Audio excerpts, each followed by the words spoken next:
Bonsoir et bienvenue, merci de nous retrouver en Italie à l'Expo universelle Milano 2015. Le Sénégal y tient sa semaine nationale du 22 au 28 juillet et la RTS y est pour vous faire vivre cet événement.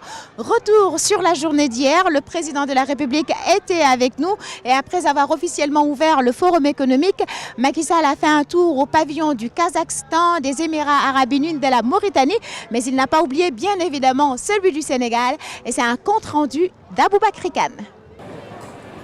Le pavillon du pays hôte de l'Expo universelle Milano 2015 a été la première étape de la visite du président Macky Sall. L'Italie qui, pour son exposition, a mis l'accent sur l'art, l'architecture et la culture dans le temps.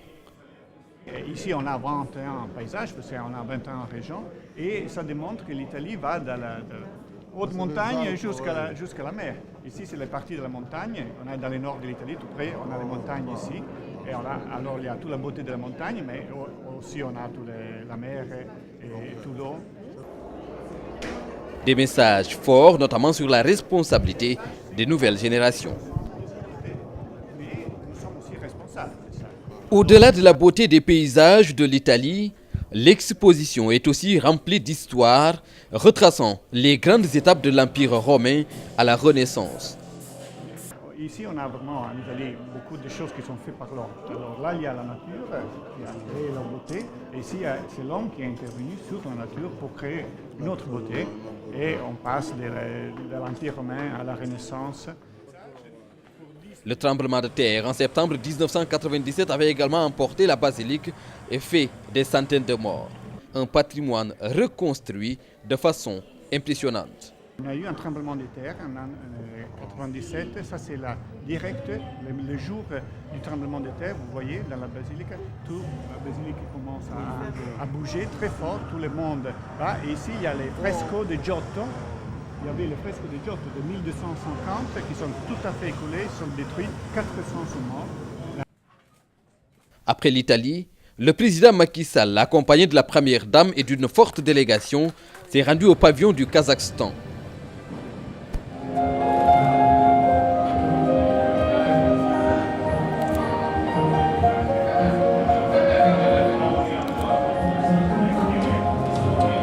Ici, l'exposition porte sur le futur de l'énergie. En perspective de l'Expo Astana 2017, le Kazakhstan a, à travers une projection 3D, relevé l'importance de l'énergie dans le processus de développement.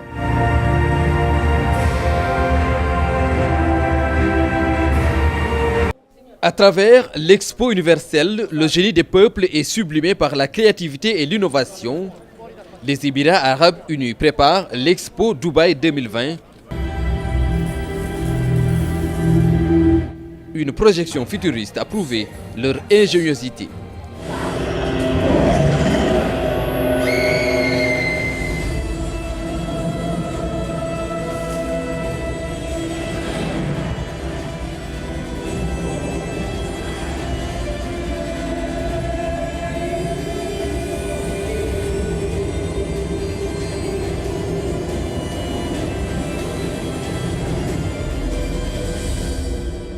Ce qu'on a vu à Milan est assez réconfortant, mais nous préparons déjà Dubaï 2020 et dans ce cadre, des orientations ont été données pour davantage d'espace et davantage de présence de notre pays. Le pavillon de la Mauritanie a également accueilli le président Macky Sall, une visite à un pays ami qui expose à côté du pavillon Sénégal où le chef de l'État a rencontré et échangé avec les exposants. Tout en se félicitant du travail des différents acteurs, le chef de l'État a émis le souhait de voir la participation du Sénégal plus conséquente à l'avenir. Nous restons au pavillon du Sénégal pour continuer à vous présenter les artisans et autres entrepreneurs qui exposent.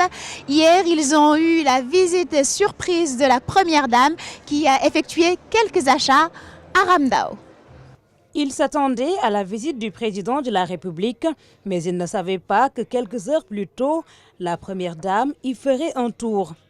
Elle est venue, elle a visité le pavillon du Sénégal, a apprécié les articles et en a même acheté. On a trouvé une dame très simple. Elle était d'une simplicité pour une première dame. Donc vraiment, elle nous a beaucoup surprises. Elle nous a agréablement surprises. Elle nous a côtoyés, elle a discuté avec nous. Elle a été intéressée par nos produits. Elle est restée très longtemps avec nous. Il n'en fallait pas plus pour ravir l'ensemble des exposants. Déjà que la visite du président au pavillon du Sénégal est une première. Hier, c'était quand même une journée extrêmement importante, en tout cas dans le cadre de la participation du Sénégal aux expositions universelles, parce que c'est la première fois, n'est-ce pas, depuis 1985 que nous participons aux expositions universelles, que nous avons reçu le président de la République. N'est-ce pas? La participation de haut niveau que nous avons eue, c'était à Hanovre en 2000 et c'était avec l'actuel président de l'Assemblée nationale, Moustapha Niasse, qui était alors le Premier ministre. C'est pour ça, c'est vraiment un très grand honneur que le président de la République ait en tout cas accepté de venir à l'Expo. Je crois que ça a vraiment rehaussé notre présence. C'est une satisfaction de plus pour ces participants. Ils découvrent presque tous l'Expo universelle pour la première fois. Une expérience plus qu'enrichissante. C'est une bonne vitrine pour nos produits sénégalais qui gagnent à être connus au niveau international. Les visiteurs sont curieux. Bon, il y a des visiteurs sénégalais qui connaissent les produits, mais sinon il y a des visiteurs étrangers qui sont curieux de découvrir les bonnes saveurs, le bissap, la mangue du Sénégal. Ils seront près de 40 à se relayer au pavillon du Sénégal, histoire de faire profiter à un plus grand nombre cette expo d'une durée de 6 mois. Je me trouve présentement devant l'exposition consacrée au pain et aux pâtes alimentaires. Vous savez, ce sont deux produits dans lesquels excelle l'Italie et je conseille vivement à mes cousins serrères qui sont ici en Italie de venir y faire un tour. Ce dimanche était consacré aux Sénégalais de l'extérieur. Un panel sur le rôle de la diaspora dans l'émergence économique du Sénégal a ainsi eu lieu ce matin. Compte rendu à Ramdao. C'est une journée qui ne pouvait manquer dans l'agenda de la Semaine nationale du Sénégal. Le pays compte avant tout sur ses fils pour son projet d'émergence. Ces Sénégalais de la diaspora ont fait rentrer en 2014 plus de 800 milliards de francs CFA. Ils méritent tout le soutien des autorités. Surtout les femmes. On en a vraiment besoin parce que les femmes ici, la majorité ne travaille pas et elles ont vraiment besoin d'appui. Donc ces financements-là, nous en avons vraiment besoin parce que ça aide les femmes à faire des petits commerces, à travailler. Le Sénégal a mobilisé à Milan pour cette journée toutes ces nouvelles structures de financement, la BNDE, le FONSIS, le FONGIP, sans compter le FAISE, co-organisateur de cette journée avec la CEPEX. Nous avons pensé que pour une journée de la diaspora, le FAISE pourrait intervenir en mettant en place avec notre collaborateur, la CEPEX, pouvoir inviter toutes ces banques et tous ces instruments de financement du gouvernement pour pouvoir expliquer aux Sénégalais de la diaspora que la préoccupation du gouvernement aujourd'hui, c'est de les aider à vraiment canaliser leurs fonds. On a constaté qu'aujourd'hui, il y a un nombre important de Sénégalais de l'extérieur qui ont un niveau d'épargne dans leur pays d'accueil. Il s'agit aujourd'hui de voir quelle stratégie développer pour qu'il y ait un transfert de ces capitaux au Sénégal. Et quand il y aura un transfert de capitaux au Sénégal, ça va davantage favoriser un financement de développement, donc financement du PSE. Et c'est heureux que la BNDE, le FONGIP, le FONSIS aient déjà entamé cette réflexion au niveau de leurs structures respectives. Toujours pour répondre aux préoccupations de ces Sénégalais, le FAISE et la CEPEX ont conclu une convention pour un service qui profite à tous. Nous essayerons, en tout cas à travers cette convention, d'y mettre une dimension export, que lors des projets que la diaspora va ficeler, en tout cas avec l'accompagnement du FAISE, qu'on puisse avoir une dimension réelle d'exportation dans ces projets-là. Et bien entendu, au-delà, c'est tout ce qui tournera autour de la formation. Parce qu'il ne suffit pas aujourd'hui de donner de l'investissement à quelqu'un de la diaspora sans pour autant l'accompagner. Pour le FAISE, 30% de ces financements vont déjà à ces Sénégalais d'Italie parce qu'ils sont dynamiques et qu'ils constituent une forte communauté. Faire plus et mieux est possible. Voici à présent quelques réactions de participants à ce panel consacré au rôle de la diaspora dans l'émergence économique du Sénégal. Leurs propos sont recueillis par Aram Dao. Notre préoccupation majeure par rapport au financement, c'est l'accompagnement, c'est-à-dire la formation. Parce que beaucoup de gens sont venus sans métier. Donc quelqu'un qui vient sans métier, qui se fait financer par le fonds d'appui à l'investissement des Sénégalais de l'extérieur à hauteur de 15 millions, 20 millions, et qui ne sait pas exactement ce qu'il va faire avec cet argent. C'est des projets où non seulement il y a le financement qui est important, mais selon moi aussi il y a l'accompagnement et la formation. Nous avions mis en place un fonds de garantie dédié exclusivement à la diaspora, qui est le FOGARIS, donc Fonds de garantie pour l'investissement des Sénégalais de l'extérieur, qui vient mobiliser les financements des banques locales pour les projets d'investissement prioritaires de la diaspora. Et c'est dans ce cadre-là que nous avions fait notre tournée à l'international. Et nous sommes heureux aujourd'hui de constater qu'à cette date-là, nous avons déjà commencé à accompagner plusieurs, en tout cas Sénégalais de la diaspora qui viennent investir dans des projets importants, des projets qui vont de 30 millions à 200 et quelques millions aujourd'hui. Nous avons également le fonds de garantie pour l'accès au logement. Et ce fonds de garantie va permettre aux Sénégalais de l'extérieur qui veulent acheter un logement au Sénégal de pouvoir accéder à un prêt. Nous les avons écoutés. Avant de les écouter, même nous avions déjà commencé à réfléchir comment faire maintenant pour collecter l'épargne de la diaspora pour en faire des investissements productifs. Parce que nous avons constaté que les immigrés, globalement dans le monde, les immigrés sénégalais transfèrent plus de 800 milliards de francs CFA par an.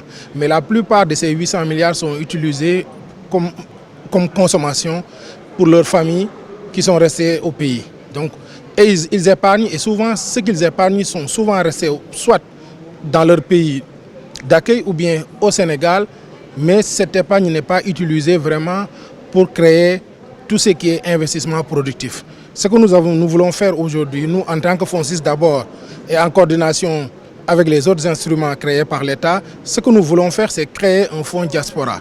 Nous sommes en train de réfléchir sur quel instrument utiliser.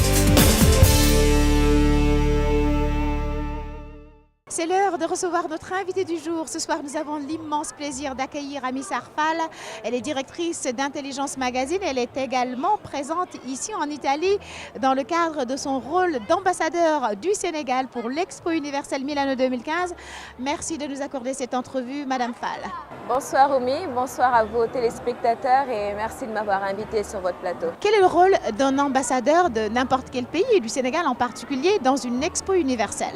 Permettez-moi de commencer par transmettre mes remerciements à la commission de l'Expo Milano qui m'a donné ce titre très honorifique.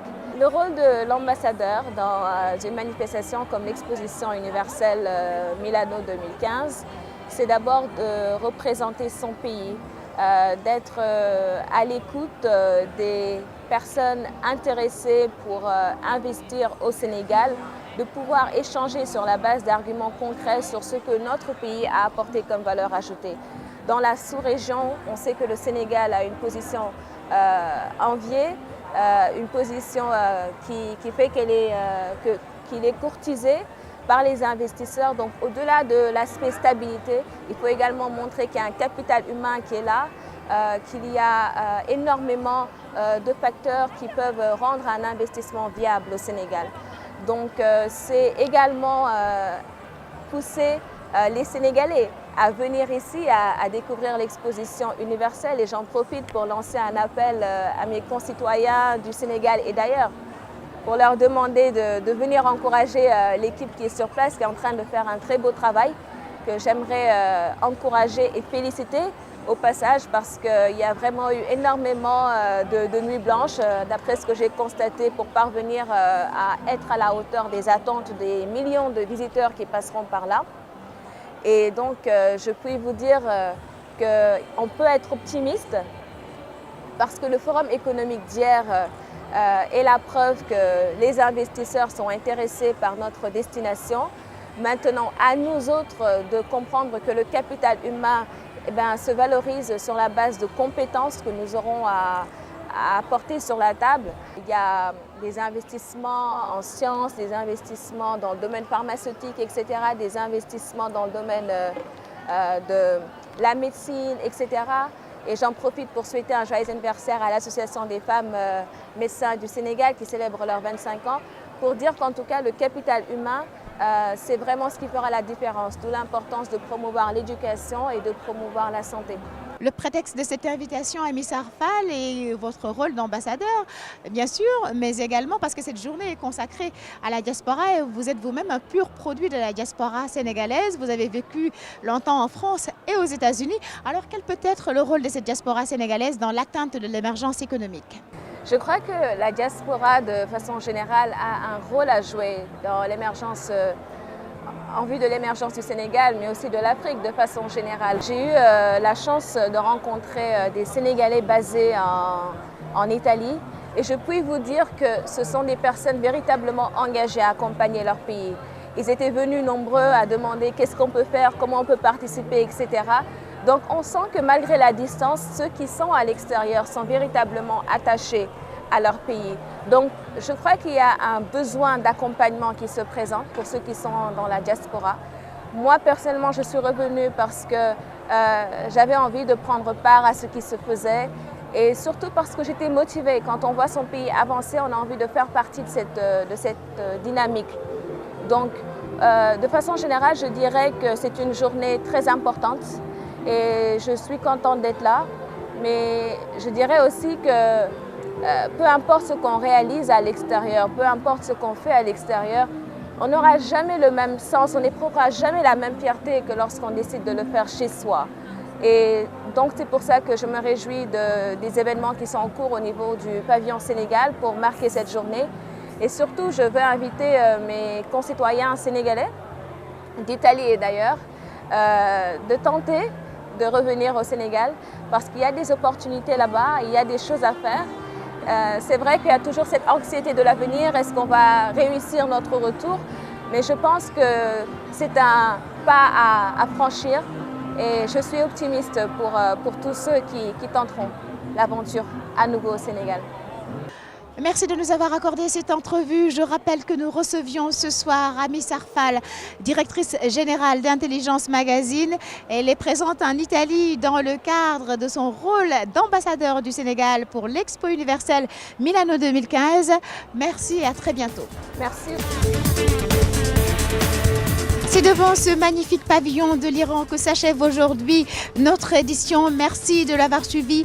Retrouvez-nous demain ici, toujours en Italie, pour continuer à vivre ensemble les temps forts de la présence sénégalaise à l'Expo universelle Milano 2015. Et c'est sur la RTS.